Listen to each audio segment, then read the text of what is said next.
We're back in this thing. It's going to go terribly. I'm on the TWC campaign server at the moment because the other ones are a bit empty. So I'll probably be mostly fighting AI to begin with, and then as the other server fills up I might hop over there instead.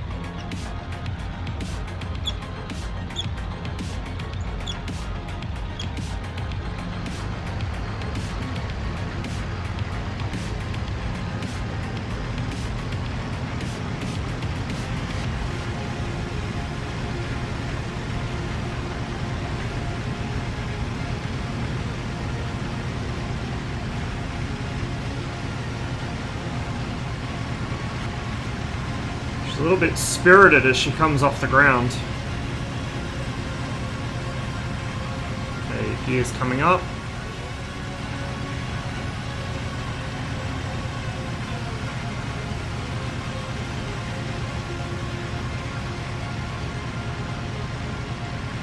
Slowly let the rudder out and trim the aircraft a bit. I guess we should probably close that.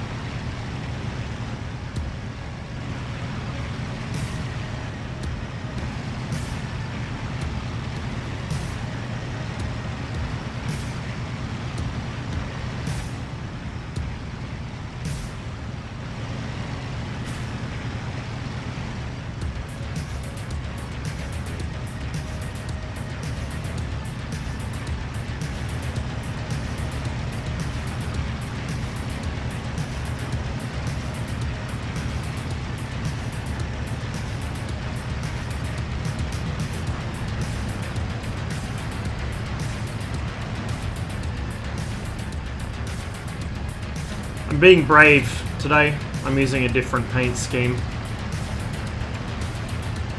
It has more French roundels on it, and they're bigger, so maybe they'll see them easier. I don't know. I doubt it. There is actually a scheme which is very similar to a Luftwaffe modeled scheme. I was kind of tempted because it looked cool, but probably not a good idea.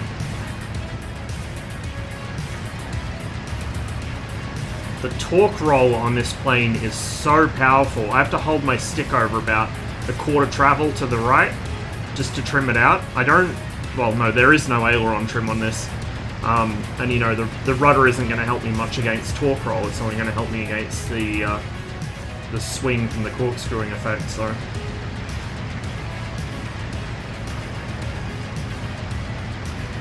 She's an interesting bird to fly. I wouldn't say as pleasant as the Spitfire, but, you know, pretty nice. And it does turn quite well when it wants to. Is that a bug or is that how they handled? It's probably how it handled. It's not a very powerful engine, it's only like a 900 horsepower engine. But it's a very light aircraft and very, like, small. So there's not a lot of weight to counter the torque.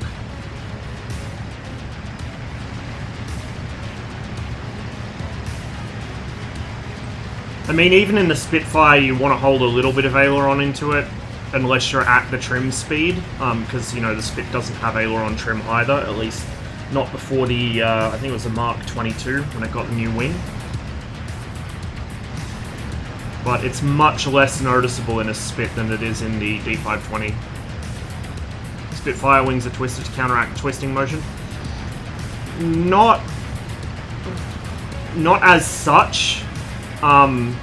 What they did with the Spit was that they actually, they take it out from the factory and they'd have a pilot test fly it a couple times. And after they brought it back down, they just taped to the aileron trailing edges with a tuning fork and a mallet, and they'd bend the trailing edge of one aileron up to basically trim it at a certain speed for roll. As far as I know, the Spitfire wings were symmetrical. Now, the G55, the Fiat G55 on the other hand, and I think like a submodel of the MC202 or 205, they had different length wings. One wing was shorter than the other to counteract the torque roll, which is a really interesting design solution. But once you see it, you can't unsee it.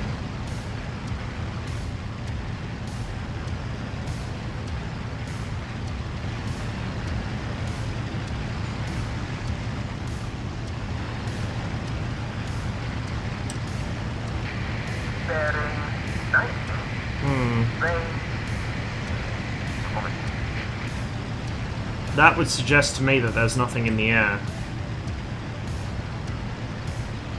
Thought the AOA at the root was different on the spit and evened out at the tips.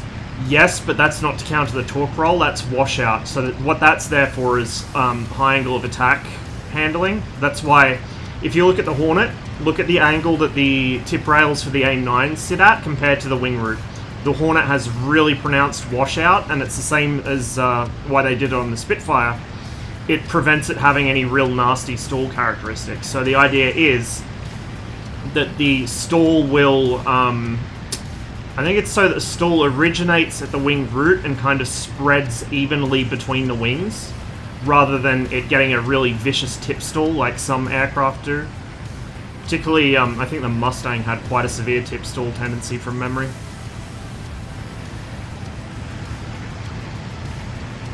On most aircraft, there's either no washout or it's not very visible, but the Hornet especially, because it has such thin wings as well, it's really, really noticeable on the Hornet.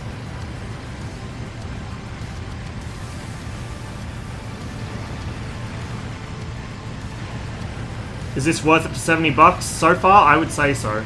It adds a lot of aircraft. It's been a lot of fun so far. The map is quite large. I mean, it's the desert, so there's a lot of empty space, but it's well done. It looks pretty nice, especially at low altitude. Up here, it looks a bit samey, but, you know, it's the desert. It adds things like torpedo bombing. I'd definitely say it's worth it, honestly. One off Lieutenant Waltz's wild ride. Is he still alive? The UI, though? Yeah, I know the UI is bad, but, I mean, we both play DCS. We're both used to bad UIs, let's be real here. Honestly, like, I can tolerate a bad UI if the gameplay is really good, and this definitely qualifies as really good.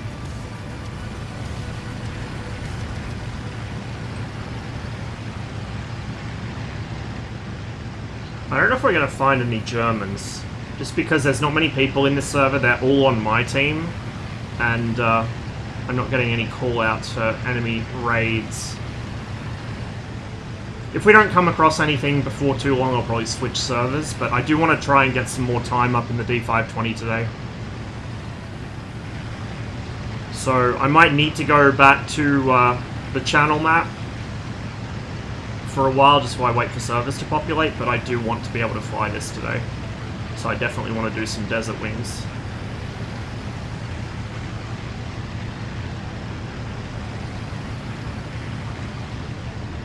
How's the player base? I mean, yesterday it was quite lively. We had like 40 or 50 people on the server at one point.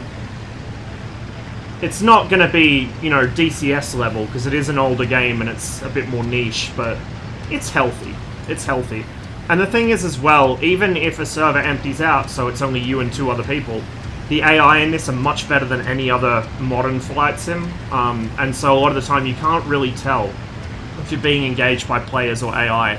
In fact, usually the way to tell you're being engaged by AI is they will actually cover each other and ambush you from the sun, like real, you know, real World War II fighter tactics.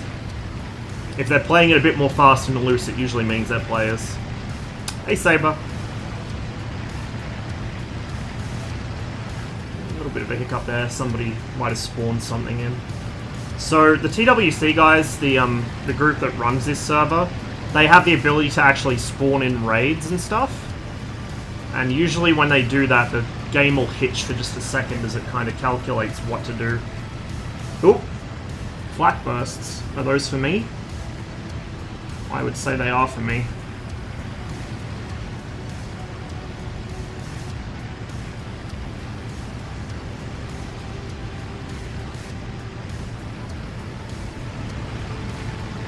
One thing I would definitely change about the D520, other than its fucking horrendous cockpit layout, is I'd get rid of this reinforcing bar and I'd put a mirror on it so I can at least see behind me a bit. Because really the only way to see what's going on behind you is to open the canopy, and even then you've got very poor rearwards visibility. Very poor. Worse than the 109s even, and that's saying something.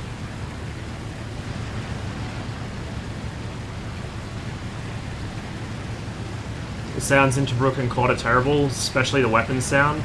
I mean, they're not the best. DCS certainly does the aircraft sounds better than anything at this point. The weapon sounds in this, I don't mind, honestly. I think the weapon sounds in this are pretty reasonable. So Modder can make better AI AAA SimDev. The AI in this were always pretty good, except for when they get near the ground. They start to run into problems there. Because I think this is based off the original IL-2 engine, and the original IL-2 already had very good AI. But yeah, this has much, much better AI than either the new IL-2 titles or DCS by like an order of magnitude. Still flat coming up. I think that's all for me. I don't see anybody behind me.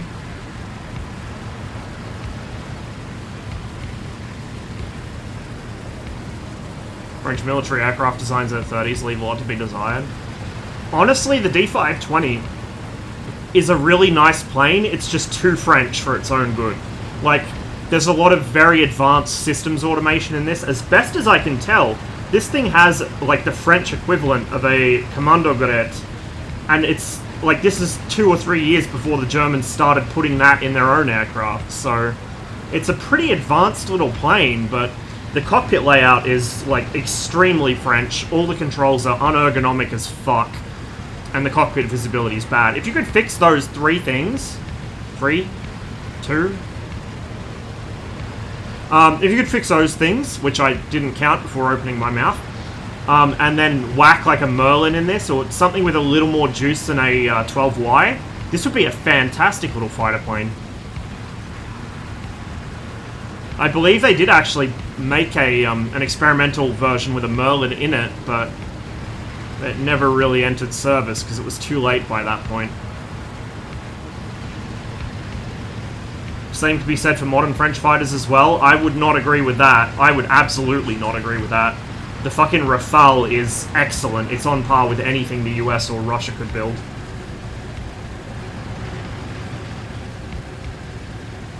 And for its time, the 2000C was really good as well. Ooh, that was close. Great Battles is still the best. I don't know. Great Battles is alright, but there are a lot of things in that really let it down. The damage modeling is a lot better than it used to be, and it's pretty decent, but it's still nowhere near as good as this. The AI is terrible.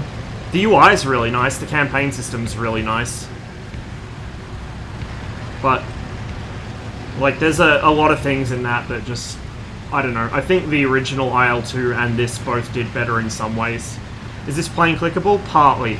There aren't many clickable things in the cockpit, but there are a few. Rafale vs F-22. I mean, the F-22 would probably win BVR, and I guess WVR as well, because thrust vectoring. But, like, against any of the... Against anything other than an F-22 or maybe an F-35, because they're absolute bleeding edge, technologically speaking, the Rafale is a solid plane. I give it good odds.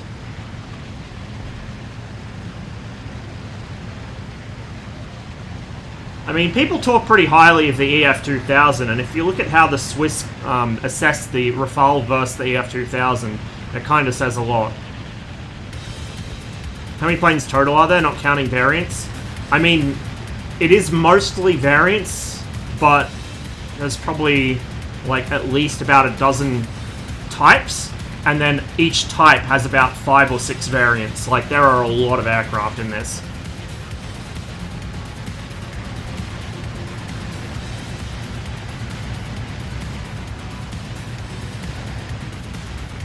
Just gonna tool around here for a bit and see if anything takes off. Looking at the Rafale's cockpit, it suffers from the same problem every other French jet has. It's incredibly French, yeah. Yeah, I mean, actually, I don't know about the Rafale, especially because it's, you know, all screens, and I'm not a screen kind of guy. But the Mirage 2000's cockpit is really nice. I actually really like the Mirage 2000C cockpit. And I would definitely rate it over any of its contemporaries except possibly the Hornet. I like it better than the F-16 cockpit. I like it way better than the F-15 cockpit. Like, the 2000 has a really nice one. Is there a 109F? F2, F4, F2 trop, F4 trop, F2 trop derated, F4 trop derated. There's like about a half dozen different Friedrich models in this. What airfield are you at? I'm right basically by the lines, so somewhere around Amsiat. And I'm on TWC. Thanks for the follow, Heaven and Clouds. Are there any plane variants that have a chick sitting on your lap? I don't think so. I don't think so. It's actually interesting. I don't know if it's because they haven't fully, you know, made their campaign compatible with the new map yet. But I noticed at some of the airfields, you can spawn in the Su-26, the modern aerobatic plane. Or you can spawn in German stuff at the Allied airfields, which I guess kind of makes sense. There was a lot of using of captured enemy equipment on both sides in the North Africa campaign. But I think they're still testing this, mostly.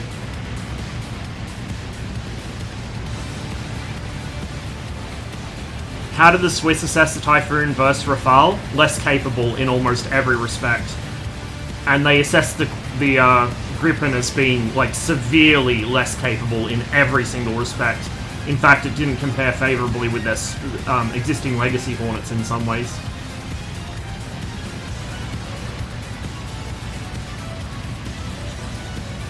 Compared to IL-2 Forgotten Battles, Cliffs of Dover is better. I mean, Forgotten Battles is a much older sim, but yeah. Like, this is basically that, but more developed, pretty much.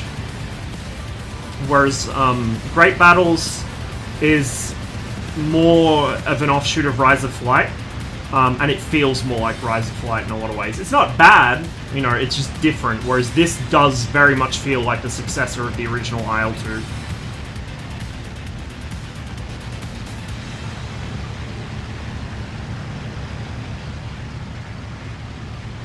Is there any sand in this one? Just a little bit. Not much, you know.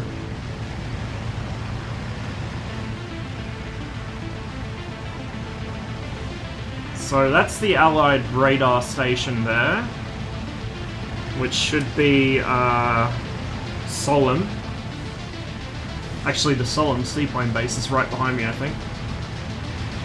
You die now? Oh god, here comes Krupp.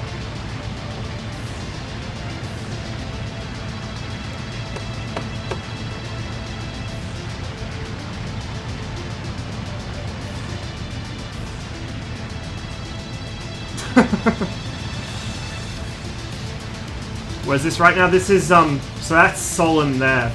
So we're in the Bay of Solom in, is that in Egypt or Libya? I think it's, we're on the Egyptian side, I think. Roses are red, violets are blue, in Badit plains, but so are you. Thanks, Gurn. 9 months. What are you going to name the Twitch baby?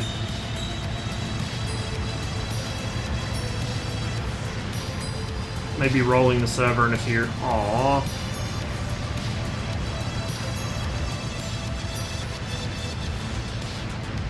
Tobruk's a bit further up the coast.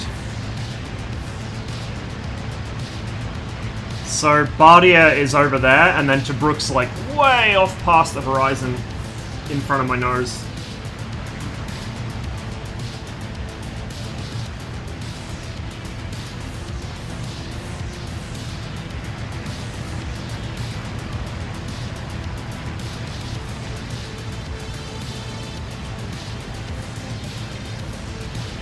How do the cities look? About the real size? I haven't flown over to Tobruk proper yet, but I'd imagine they're probably about real scale. You have to remember that there weren't really many cities as such at this point in history in this area.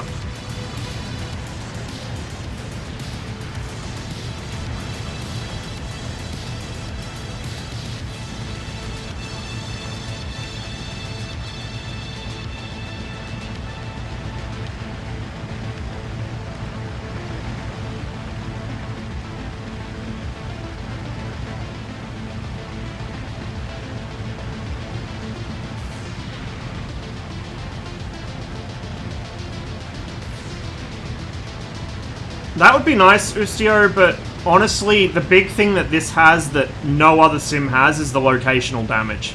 Like in Great Battles, it still has the thing which IL-246 had, or the, you know, Forgotten Battles, whatever, the original IL-2 series, back in the early 2000s, and which DCS has, where there's only a couple of components that can physically detach from the aircraft, and either they cleanly break off, or that you get like a cheese grater texture on them to show they're damaged. You don't see the actual hits where they occur. In this, you do. You see every individual bullet hole exactly where it occurs. You know, cannon shells going off. You see where the cannon shell has hit and what skin sections it's blown out. The damage modeling in this sim has yet to be surpassed by anything, modern or World War II. You know, Rise of Flight kinda came close, being able to shoot out individual bracing cables and stuff, but I still think this is the best example of the damage model you'll see anywhere. Now, it doesn't have the realistic physics. Oh, there goes the server, I think. Yeah. So, it doesn't have the realistic physics that Great Battles and Rise of Flight have, where parts flutter away, you know, as they would in real life. Bits kind of fall off like they do in the original IL-2 in this.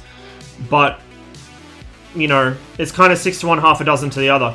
The actual proper physical base damage, like Great Battles has, is brilliant for World War I. That's exactly what you want for World War I, whereas with the rigid-bodied, mostly all-metal monoplanes of World War II, it's kind of not that useful. It's a lot less important. You're only really going to see that if you belly land and crumple a wing or something.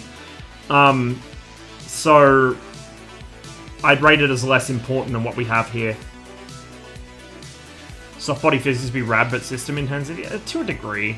To a degree. Couldn't spawn on the German side anyways, think it was bugged. Yeah, it's possible. Because they, I think they're still setting up the mission. I'll do a quick refresh and we'll see. Team Fusion server has players on it. Let's jump in there. Try and populate that one. Please check DMs and note the second control stick. I don't really like tabbing out while this is running because it tends to break things, but I'll do it quickly. Oh yeah, the Rafale. Yeah, no, I know.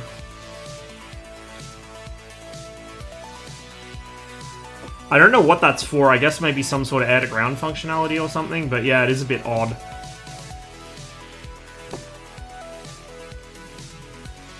They're players at least during the weekend. At certain times of day, yeah, and on certain servers. Oh god, it won't let me tab back in now. Hello? Did the game crash? Yeah, I think something just broke. Bear with me, guys. I think we're going to need to restart the game, and I don't know if it's going to capture the right window if I do that.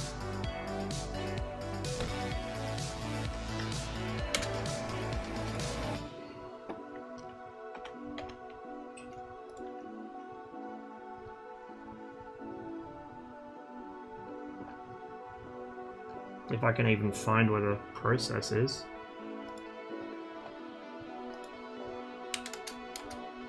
There we go.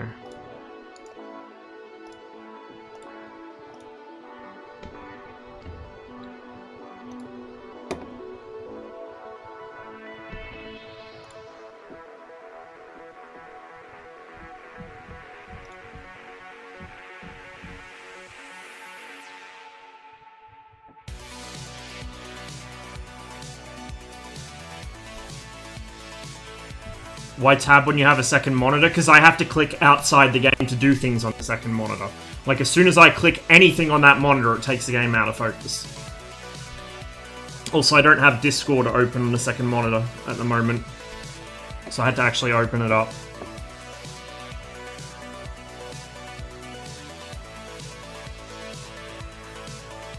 Tab out and then back in. Yeah, I tried to, but it didn't really help. Right. Hopefully it'll capture the right window. If not, I might need to quickly restart OBS, so the stream might drop briefly.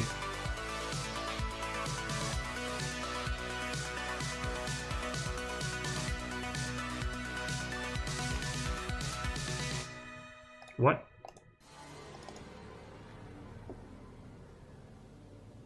Bruh. Oh, maybe the servers... Was the server glitched out? No, I'm still in there, that's why. I've got to wait until it disconnects my previous client. God damn it. Can you fly the Walrus? I don't remember. I don't think so. No, they were working on upgrades to the DM, but I didn't think they deployed that patch yet. No, they deployed that patch months ago.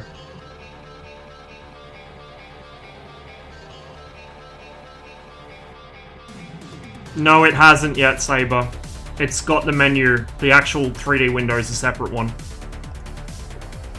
We won't know until I'm actually in the aircraft, and even then it might lose hook on it. Okay, I think we're good now.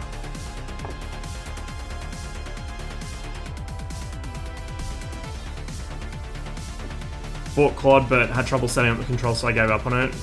Yeah, I mean... The interface, like I said in this, is quite old and bad. Binding up controls is... I mean, it's annoying, but I didn't have much trouble with it. It was more just time-consuming. And I've noticed if you unplug and replug your input devices, it needs to be rebound, which is a real pain in the ass. On the other hand, though, I don't like the way that Great Battles does controls at all. DCS has spoilt me in that regard. I prefer being able to bind things up per aircraft, because certain aircraft have certain handling characteristics where you want to set different curves on the stick or different curves on the throttle or whatever. Or they have different functions that, you know, I want to be able to bind specifically, whereas in Great Battles, I have to be able to remember half a dozen different keybinds or HOTAS binds just to do the most basic shit, because I can't click it in the cockpit. Now, I can only click some things here, as opposed to everything in DCS, so it's still not fully solved, but I just find it really annoying and difficult to...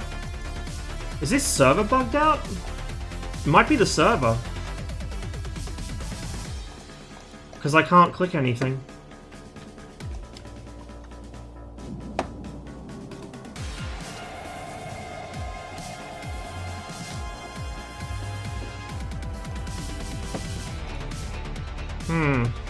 Bear with me, guys.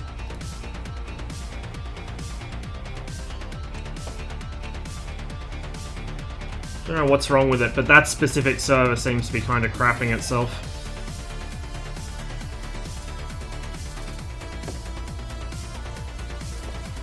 As for how it compares to the new series, in terms of visuals, I'd say they're pretty close. The new series has higher resolution textures, but in certain ways, I still think this looks as good, if not better. You know, if you added high-res textures to this, they'd look about the same, honestly. Because the new series is also based on a relatively outdated engine, the Rise of Flight engine, and visually is very similar to Rise of Flight. And still has a lot of the same problems. Like, the draw distance is better in the new series, but not by much.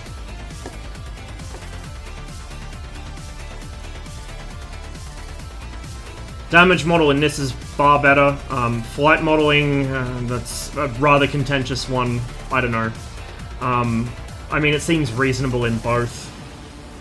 UI and campaign and stuff in the new one's much better, but the AI in this is better, so you have the weird situation where this has the better AI, so it's more fun to fly against it in a campaign, but the actual campaign system sucks balls, so it's a nightmare to do. Whereas in the new series, the campaign system and the UI are both beautiful, but the AI are dog shit. So it's like, the campaign's really good, but it's not actually fun to fly because the AI is so bad.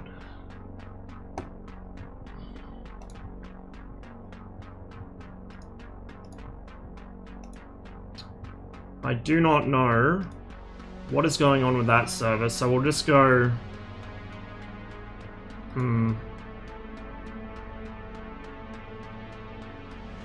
Not much of a ping difference, we'll go on this one.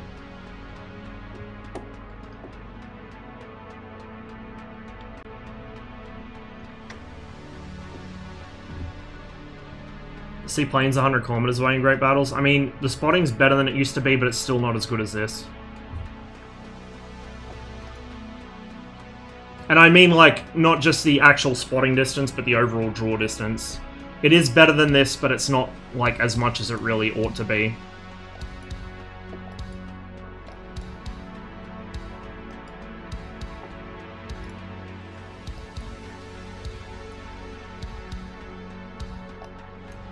going on there? Oh, it's boats. Interesting. Okay. D520, please.